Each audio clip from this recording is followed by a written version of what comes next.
আজ আমি নিজের হাতে লাগানো পিউলি শাক হারভেস্ট করব। ভিন্ন রাজ্যে থেকেও নিজের হাতে লাগানো শাক খাওয়ার আনন্দটাই আলাদা।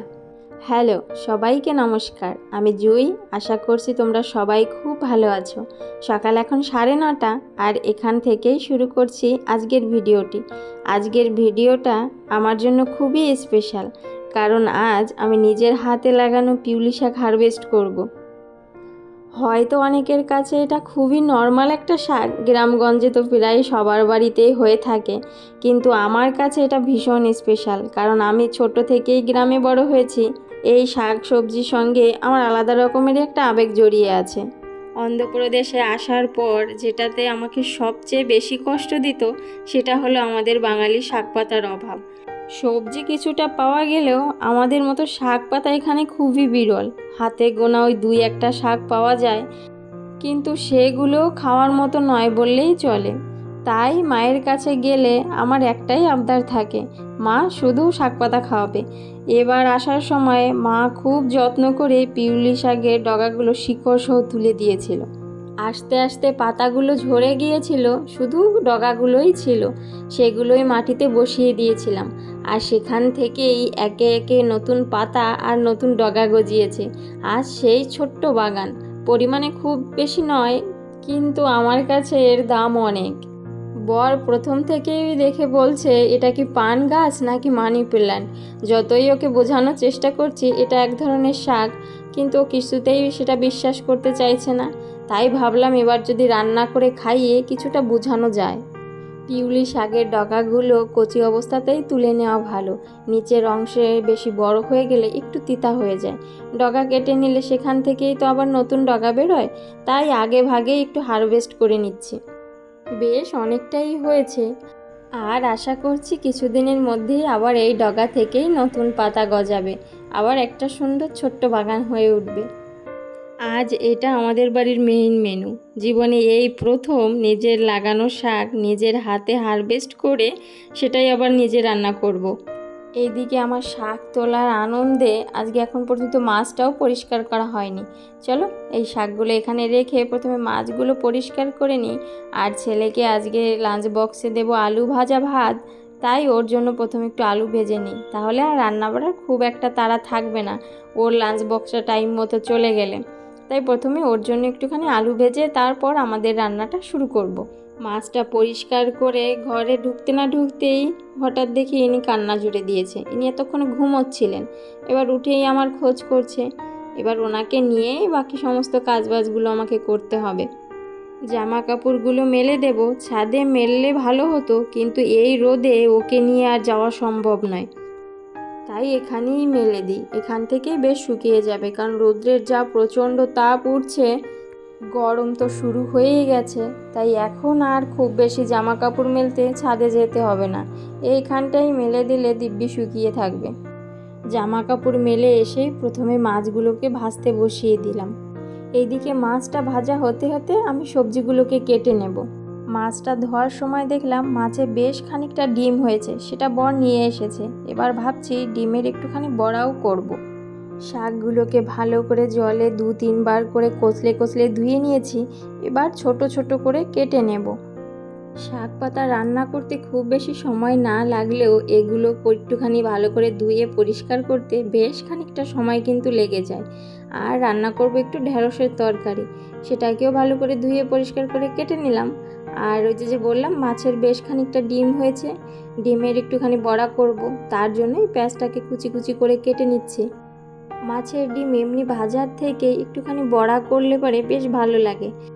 দিয়ে দিলাম বড় একটা পেঁয়াজ কুচোনো, একটু কাঁচা লঙ্কা, বেসন, লবণ, হলুদ, ব্যাস। এবার সব কিছু মিক্স করে নিলেই তো রেডি।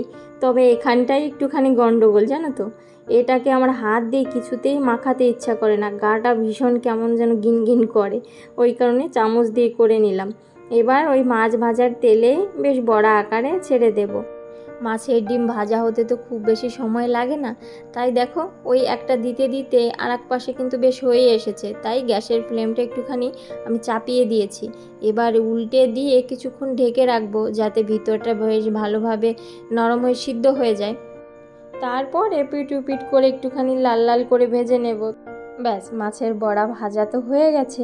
এবার ওই তেলেই আমি পিউলি শাকটা রান্না করে নেব। বেশ কিছু কুচনো রসুন ফোড়ন দিয়ে দিলাম, জিরে কাঁচা লঙ্কা ফোড়ন দিয়ে পিউলি শাকটাকে রান্না করে নেব। দিয়ে দিলাম শাকটা। এবার একটুখানি পরিমাণ মতো লবণ হলুদও দিয়ে নেব। নেড়ে চেড়ে শাক থেকে যখন একটু জল বেরোবে ঠিক তখনই মাছগুলো দিয়ে ঢেকে রান্নাটা করে নেব। শাকটা রান্না করতে করতে কি দারুণ যে একটা গন্ধ বেরোচ্ছিল, ঘরটা পুরো ম ম করছিল। বেশ অনেকটা পান ফ্লেভারের মতো গন্ধ। অনেকে যারা খেয়েছো তারা তো জানো, আর যারা এখন পর্যন্ত এই শাকটা খাওনি তারাও জানিও। শাকটা নরম হয়ে গেছে, এবার পরিমাণ মতোটুকু জল দিয়ে ফুটিয়ে নিলেই রেডি। এইদিকে ভেন্ডির তরকারিটা রান্না করার জন্য বেশ অনেকক্ষণ আগেই বসিয়ে দিয়েছি ভাজতে। এবার এর মধ্যে দিয়ে দেব ভেজে রাখা মাছগুলো আর পরিমাণ মতো জল। এদিকে তরকারির ঝোলটা ফুটতে ফুটতে আমার যে বেছিনি থালা বাসনগুলো পড়েছে সেগুলোকে পরিষ্কার করে নেব। আর এই দিকে উনি তখন থেকেই এত জোরে সাউন্ড করে খেলা করছিল, মনে হচ্ছে খাটটাই ভেঙে ফেলবে। ওর বাবা ঘরে এসেছে কিছুক্ষণ আগে, তাই ওর বাবার কাছেই রয়েছে। যখনই আমি এলাম দেখো হাত দিয়ে ডাকা শুরু করে দিয়েছে। এবার কেন আমি নেইনি তার জন্য মেয়ের এত রাগ, কান্না জুড়ে দিয়েছে। মনে হলো শুধু শুধুই এলাম। এবার এনাকে জানো তো কিছুতেই ধরা যাবে না, তাহলে আর রান্নাঘরটা পরিষ্কার করা হবে না। ইনি এমনভাবে জাপটে ধরবে যতক্ষণ না না ঘুমাবে। আমার ছেলে মেয়ে দুটোই জানো তো, ওদের মনের মতো করে কিছু জিনিস না পেলে না দিলে না এত জোরে গলা করে চিৎকার করে না, এর থেকে বড় অস্ত্র আর ওদের নেই। নর্মালি পড়ে গেলে ব্যথা পেলেও এত জোরে কান্না করে না যখন ওরা মনের মতো জিনিস না পায় জানো তো। দুপুরে রান্না করার সঙ্গে সঙ্গেই রান্নাঘরটা একটুখানি পরিষ্কার করে রাখার চেষ্টা করি, তাহলে বিকেলটা সব সময় ওদের সঙ্গে আমি থাকতে পারি, ওদেরকে ফ্রিভাবে সময়টা দিতে পারি।